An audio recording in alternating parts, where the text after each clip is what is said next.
Morning बच्चों, मैं आपकी संस्कृत अध्यापिका बोल रही हूँ। आशा है आप सब अपने घरों में स्वस्थ और सुरक्षित होंगे।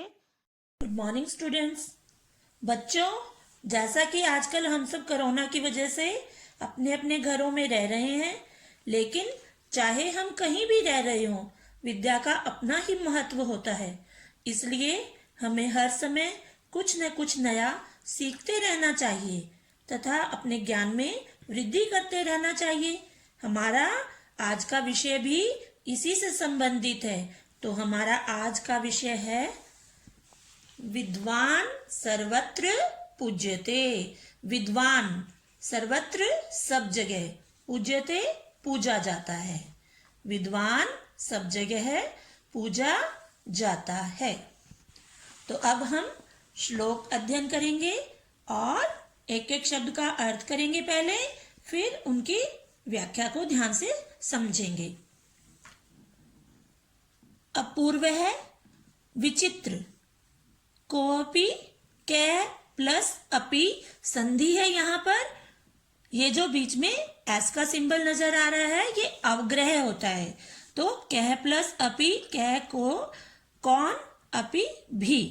कोशो खजाना, अयम यह, विद्यते विद्यमान है, तब तुम्हारा, भारती सरस्वती। तो फिर से देखते हैं। अपूर्व है, विचित्र। कोश है, खजाना। अयम यह, विद्यते विद्यमान है, तब तुम्हारा, भारती हेमा सरस्वती। व्यय तो, व्यय मीनोते खर्च करना। व्यय तो खर्च करने से तो, वृद्धिम आयाति, वृद्धिम मीन बढ़ता, आयाति है। क्षयम आयाति, क्षयम घटता है, क्षयम आयाति घटता है। संचयात इकट्ठा करने से। तो इस श्लोक की क्या व्याख्या बनेगी?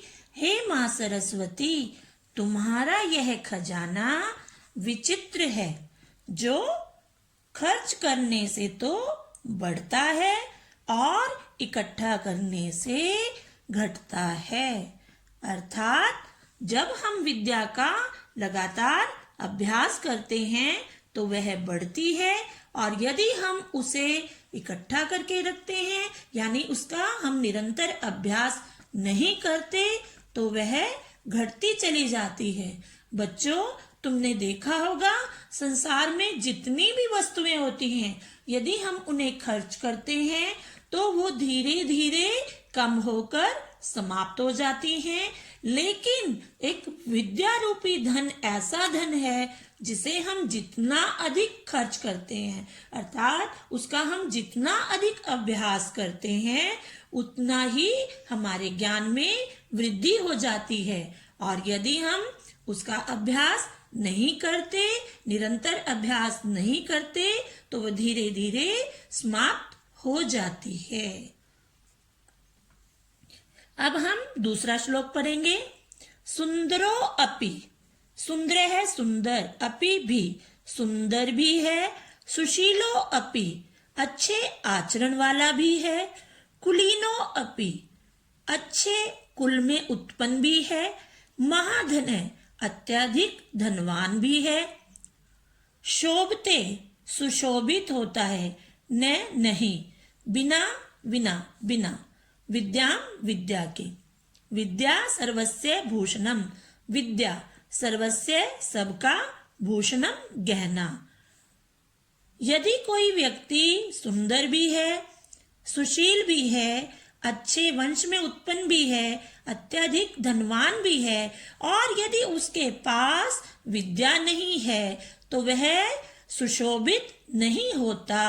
अर्थात ऐसे व्यक्ति का संसार में कोई सम्मान नहीं होता, क्योंकि विद्या सर्वस्य भूषणम, क्योंकि विद्या जो है सबका गहना होती है। अर्थात एक व्यक्ति के लिए पढ़ा लिखा होना अनिवार्य है। यह अनिवार्य नहीं कि वह सुंदर भी हो, अच्छे बड़े कुल में उत्पन्न भी हो और धनवान भी हो। यानी विद्या जो है सभी के लिए समान रूप से बनी है, चाहे वह निर्धन हो, कुरूप हो या किसी छोटे कुल में उत्पन्न हो। इसलिए विद्या जिसके पास है वही इस संसार में सुशोभित होता है। अब हम श्लोक नंबर 3 पढ़ेंगे। तो श्लोक नंबर 3 देखिए। सुखार्थिने, सुख प्लस अर्थिने। सुख अर्थिने है चाहने वाले को। कुतो कहाँ, विद्या विद्या। सुख चाहने वाले को विद्या कहाँ, विद्यार्थिने। विद्या प्लस अर्थिने, विद्या अर्थिने है चाहने वाले को। कुतो कहाँ, सुखम सुख। सुख चाहने वाले को विद्या कहाँ, विद्या चाहने वाले को सुख कहाँ। सुखार्थी वा त्यजेत विद्याम। सुखार्थी सुख चाहने वाले को, त्यजेत छोड़ देनी चाहिए, विद्याम विद्या। सुख चाहने वाले को विद्या छोड़ देनी चाहिए। विद्यार्थी वा त्यजेत सुखम। विद्यार्थी विद्या चाहने वाले को त्यजेत छोड़ देना चाहिए, सुखम सुख। अर्थात सुख चाहने वाले को विद्या कहाँ, विद्या चाहने वाले को सुख कहाँ। सुख चाहने वाले को विद्या छोड़ देनी चाहिए तथा विद्या चाहने वाले को सुख छोड़ देना चाहिए, क्योंकि जो विद्या अर्जन करना चाहते हैं, विद्या अर्जित करके जीवन के किसी लक्ष्य को प्राप्त करना चाहते हैं, उन्हें अपने सुखों को छोड़ना पड़ता है। और जो सुख चाहते हैं उनके भाग्य में विद्या रूपी धन नहीं आ पाता। अब हम श्लोक नंबर 4 पढ़ेंगे। रूप यौवन संपन्नः। रूप सुंदरता, यौवन जवानी, संपन्नः युक्त, सुंदरता और जवानी से युक्त। विशाल कुल संभवा। विशाल बड़े कुल, वंश में संभवः उत्पन्न, बड़े कुल में उत्पन्न। विद्याहीनः अनपढ़, न नहीं शोभन्ते सुशोभित होते हैं। निर्गंधा गंध से रहित, सुगंध से रहित। इव समान, किंशुकः टेसु के फूल। सुंदरता और जवानी से युक्त विशाल कुल में उत्पन्न व्यक्ति यदि अनपढ़ है तो वह टेसु के सुगंध रहित फूलों के समान सुशोभित नहीं होता। अर्थात जीवन में विद्या ही सब कुछ है। जो साक्षर है वही इस संसार में सम्मान को प्राप्त करता है। अब हम श्लोक नंबर 5 पढ़ेंगे। विद्वत्वम विद्वत्ता, च और नृपत्वम राजशाही, च और नैव, न प्लस एव, न नैव नहीं। तुल्यम बराबरी, कदाचन कभी भी। विद्वत्ता और राजशाही में कभी भी समानता नहीं होती, कभी भी बराबरी नहीं होती। क्यों?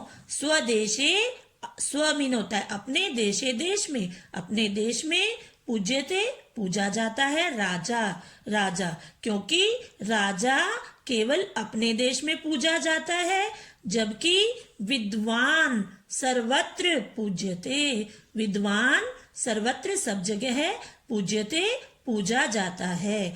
अर्थात जो राजा होता है उसकी केवल अपने देश में ही मान्यता होती है, अपने देश में ही उसका सम्मान होता है।